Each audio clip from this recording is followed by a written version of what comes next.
Good morning. I have a few questions that I would like to ask you in regards to leadership. But can you first start off by sharing a little bit about your educational background and your journey into principalship here at Carolina Forest High School? Okay. I don't think I ever saw myself as a principal early on. This is my 35th year in education, if I have it right. I came to Horry County in 1990 after getting a master's degree in exercise science at East Tennessee State University. I was on a scholarship at Lander University for athletics and majored in education there. So I ended up at Conway High, left there in 97, came to Carolina Forest when we opened the school, and was a physical education teacher, coach. I feel like I was fairly successful at coaching. I got some really great players that I continue to see that just kind of, grounded me and made me, reevaluate how you handle people and the goals that you want to achieve. And then somebody said, "Oh, you should, go in administration." So I went through and got my master's in administration, and I kept doing extra things at school that necessarily wasn't in teaching. And I kind of fell in love with that part of education. And when the opportunity came, I applied for an assistant principal's position here at Carolina Forest and got it. And when the principal that was here at the time left and went to the district office as executive director, I got a chance to become the principal. And I think this is my 13th year. I don't know. All right, so in this journey, what would you say is the most significant challenge you faced as principal here at the school? I really don't know if I can give you one, because I think as the school has grown from 1,500 students to 2,000 students to close to 3,000 students, those challenges have changed a little bit. When I became principal, for me to directly communicate with all teachers, all students, all staff, directly all the time with everything we were doing, that was much easier. Now I rely a lot more on the assistant principals. As you know, as a teacher, sometimes you guys have house meetings, because I feel like a smaller group, being able to speak to someone that works with me directly, is able to communicate, our expectations, the goals, and answer questions in a smaller group instead of 170 or 180 sitting in an auditorium. Right. So that's been a challenge, and it's been something I've had to change over time and not feel like I have to do every single thing with every group as a whole. And so I've made those changes, and I think it has made things better and allowed teachers to have someone directly to communicate with. That doesn't mean I don't want them to come talk to me. It just speeds things up, I feel, a little bit to do that. The challenge, which is not a challenge really on this campus, is we have so many great teachers. They're intense about what they do. They know what they want to do, and they are very diverse. And so sometimes the challenge is trying to make them all feel like they're getting what they need to be successful, and that they're getting that support that they need to be successful, because education has gotten harder and harder as a teacher. And then I feel like parents are people that you really got to have some type of communication with them, that they feel like they're being heard, but at the same time understand that you're trying to be fair and consistent with everything you do at a school. You're not going to make everybody happy, but people tend to respect you when they know she might not agree with me, but she's pretty consistent and fair with what she does, whether it's behavior, academics, or anything else. How do you balance those needs and expectations of the teachers, the students, and parents, and maybe even people in the community? Well, you've got to rely on committees that you have that provide a voice for your stakeholders. And like School Improvement Council, it consists of community people, teachers, and students, and parents. And we try to meet, and they bring things to the table. So it might be something that I don't even know anything about. And I don't realize that that's a concern, but it gives them an opportunity to have a voice and discuss things with me directly. I meet with the student council sponsors. Sometimes I meet with the student council officers. I feel like I have a relationship with those kids that if they want to ask me something, they just walk in here and say, "Do you have a minute?" or they meet me out on campus walking around and talk to me. I feel like you've got to listen to them. And it's important as a leader that when you're working with student council and you're working with those students that are going to be future leaders, that not only do you give them an answer, but you give them an opportunity to see how you came about that answer. And learn some skills on when they're faced with making decisions, can they make them the right way? And then with teachers, we have principal cabinet. They can email me. We send FYIs out every, Sunday night so that they at least can see what's going on.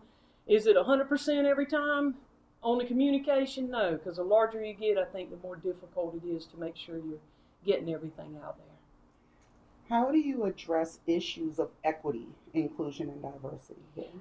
I think that's the same thing. You have to be willing to allow people to speak and have a voice and an avenue to get those questions out there and to get their answers back.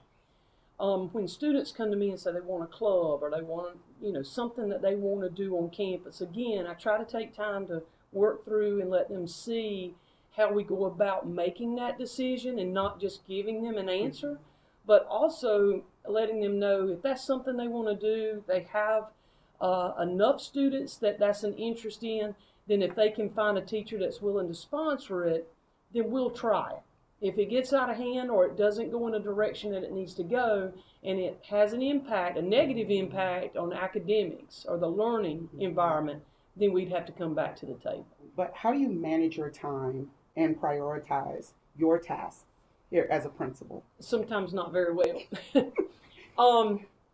At different times of the year, and I forget every year, October seems to be one of the months that everything's happening. And students tend to be a little more squirrely than they usually are. So they take a lot of time.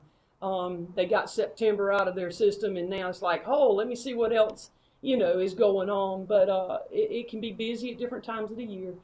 I really try to use, my email in communicating. My assistant, Ms. Barnhill, sends things out to the parents for me, and I really rely heavily on my administration. There are 8 assistant principals. They all have a portion of the campus that they're responsible for as far as just communicating with the teachers. I try to get out, walk around. It really is basically putting things on your calendar, trying to make sure you don't miss any of those dates, and work people in so that they don't feel like they're being rushed. You want to give them enough time to talk to you. But there is a lot going on, and I think the bigger the school, the challenges of doing that looks differently. And I say that because when the school was 1,500 or 1,600 to 1,700, it looks totally different now in the way you communicate. What are some of your strategies for staying current with best practices in education as well as leadership, and how do you apply them to your role here as a principal? Well, I serve on several committees at the district level, superintendent's cabinet, which you're voted in by your peers to serve on that. It gives you a chance to be involved with budget items and other concerns that the principals may have, or it might be security, it may be academics, something that needs to be brought to the table that the principals want to discuss directly with the superintendent. I've served on several state committees, South Carolina High School League, SCAAA, which is concerned with rules and regulations that govern our athletic programs, but at the same time, what does that look like for transfers? What does it look like academically? So there's a real crossover between those things. And then, of course, SCASA, I'm a member of SCASA. I presented at several of their conferences, and I think it's just not being closed-minded to innovative things, talking to your peers. I mean, one of the things we do on this campus that very few schools in South Carolina do is all of our students go to lunch at one time. I got that idea from a principal at Blythewood High School many, many years ago, probably about 12 now.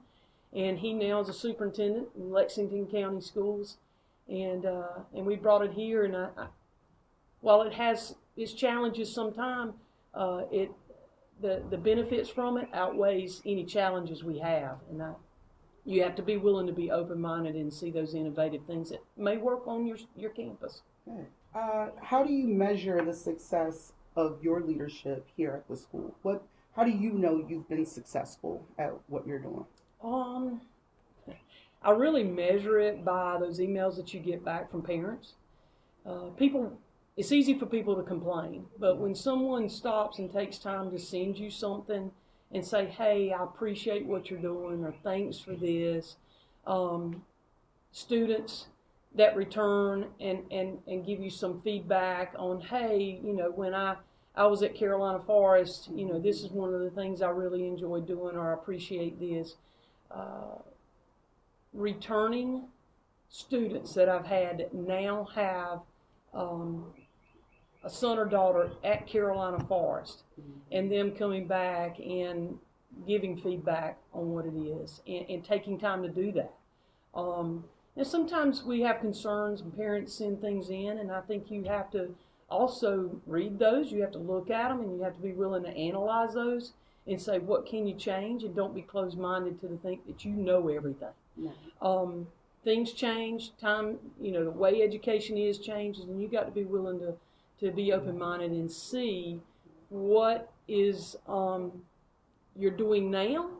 And if a parent has a concern, is it a legitimate concern? And do you need to make a change? Or is there a compromise there that can be done? Sometimes they don't see the whole picture, so it's hard for them to see why you're doing what you're doing. But you try to explain that, and people want to be heard.